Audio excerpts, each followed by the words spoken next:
Plex versus Emby, Emby versus Plex. I am here to answer the question today, which one has the best transcoder?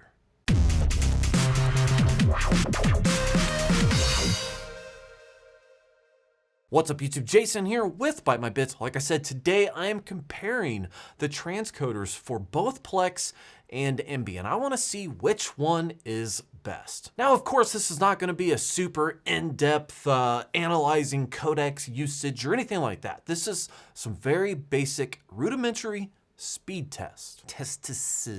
The way I look at it is this: the nerdy stuff, the background things, how it actually accomplishes the task doesn't matter so much as the user experience matters. So in my journey to evaluate whether or not Emby is a better solution than Plex is, or keep with me here, Plex is a better solution than Emby, I'm gonna start with the transcoder. What can I say? I like to make things easy. I mean, I am the guy that registered BMB sucks. Just in case you ever want to get a NordVPN subscription. I'm just saying, it's super easy. That's all. Just throwing it out there. $80 for your first 2 years. I'm just saying. Okay, starting this thing off, of course, I start off with the good old-fashioned Back to the Future 1080p file that I've been testing for the better part of a decade-ish. Okay, maybe not that long. Running that old school test file is my Simply Nux server, something that was sent over to me a long time ago. I definitely value it because it has a 10th gen processor with integrated graphics, and it can handle a bunch of transcodes. Like, it's really good. So for me, this is a great testing platform. It does run Windows, so just keep that in mind. However, internally, it runs completely off an SSD, does have 32 gigs of RAM, and a 10th gen Intel CPU. Also, something to note in my test today, because of the certain select features that require a premium subscription, I had both the Plex Pass and the Emby Premium Experience subscription, or whatever they call it. I wanted to make sure I was taking full advantage of the hardware, and both with Plex and Emby, in order to get the hardware accelerated transcoding, you do have to have the premium subscription. On top of that, if you don't have the premium subscription with Emby or really Plex, you don't get HDR to SDR tone mapping, which is good in my follow-up 4K test. But I started with 1080p, so let's start there. So right out of the box, the first experience everyone's gonna have is starting a media file. A movie needs to start to play. Starting this movie file, hosted on an SSD with a Windows server, took only 2 seconds on Emby. That's right, 2 seconds. My client is the Chrome web browser, so 2 seconds, pretty good. However, doing the same test with Plex, it took almost 3 seconds to load. It's really not that big of a deal. I just wanted to dramatize it, dramatically murder it. Skipping to the next part, which is skipping this, where it actually gets a little interesting, because Emby just functions differently than Plex. So it's actually really hard to compare apples to apples just because of the base functionality. And I found out that I actually like Emby better. Let me explain. Both Emby and Plex have their own buffer. Whenever you start a transcode, start playing a video file, you're skipping ahead or backwards, whatever, there's that little buffer, and you can see it in your play bar. With Emby, if you want to skip forward, if it has not pre-buffered that video file, it will not let you do it, at least on the web browser client. However, if you load into Plex and you try to skip forward and it has not pre-buffered this file, it will let you skip forward, and it just starts the transcoding over again. Now, this only took 1, maybe 2 seconds, so I have to ask myself, at the root of the question, if I'm sharing my media library with friends or family members, and they're going to be skipping forward, I mean, this is just going to happen, do I want to leave it in their hands to determine whether or not they can skip forward without a buffer intact that could potentially crash their stream and ruin their experience, or do I want to take that option out of the equation and make sure that no matter what, they always have a valid enough buffer in order to skip forward?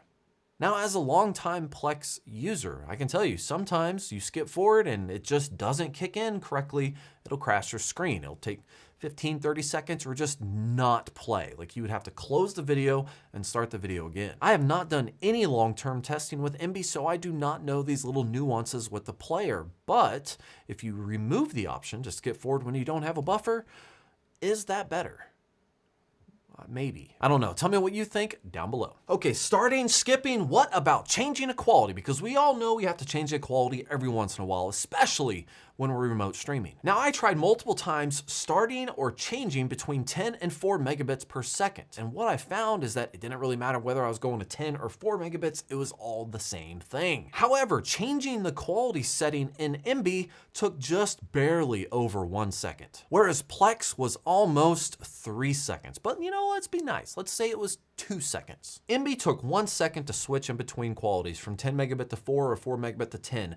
Plex took 2 to 3 seconds to do the exact same task.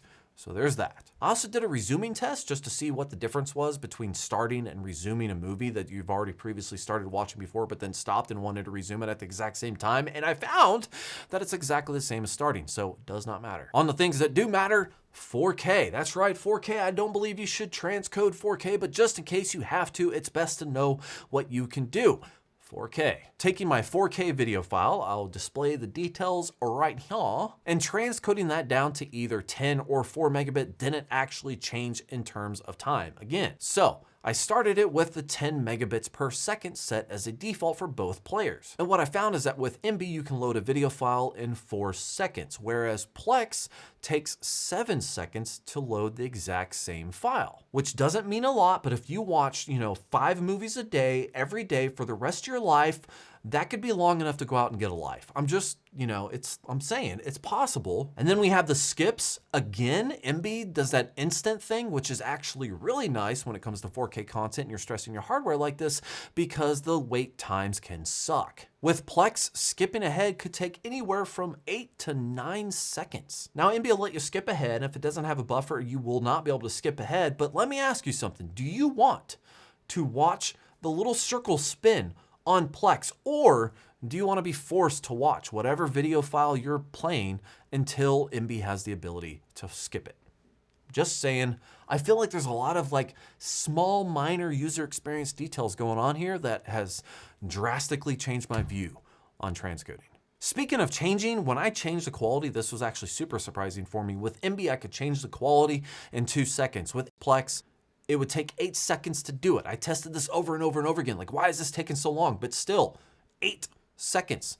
Maybe slightly less, 7.9. And weird enough, resuming a video file in Emby actually took 3 seconds to load instead of 4 seconds to load the video from brand new. But I equate that to the beginning of the video file where it's basically, it fades in from black. So there's definitely a little bit of a delay there. So, kind of take that with a grain of salt. However, I clocked Plex in at the same 7 seconds it took to load it from brand new. So with all these tests done, I definitely have to give my opinion on the overall experience with the Emby versus Plex transcoder. And this is gonna go just a little bit deeper than speed. Emby so far runs faster, it starts faster, it skips better.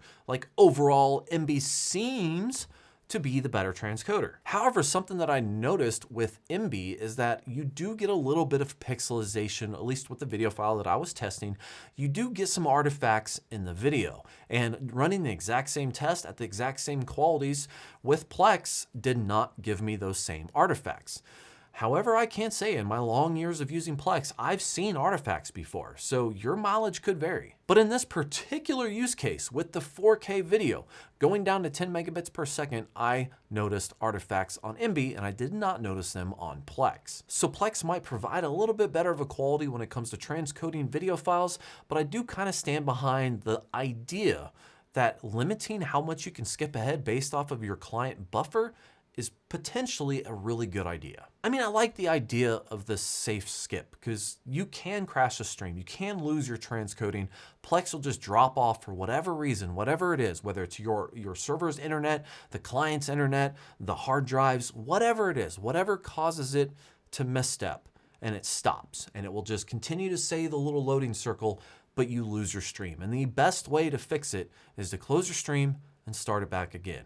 To me, that's a user experience that it's hard to tell people, hey, I know you're used to Netflix and it's completely smooth, but if for whatever reason this, or this happens and you have to do this, or this, here's the troubleshooting steps. You know what? I made you a user guide. That overall user experience, to me, means a little bit more than being able to risk it and skip ahead no matter what your buffer. So guys, let me know what you think about these tests in the comments section down below. And while you're at it, tell me what you think my next series of tests should be in this Plex versus Emby argument. As always, thank you for watching, like and subscribe below, and have yourself a great day.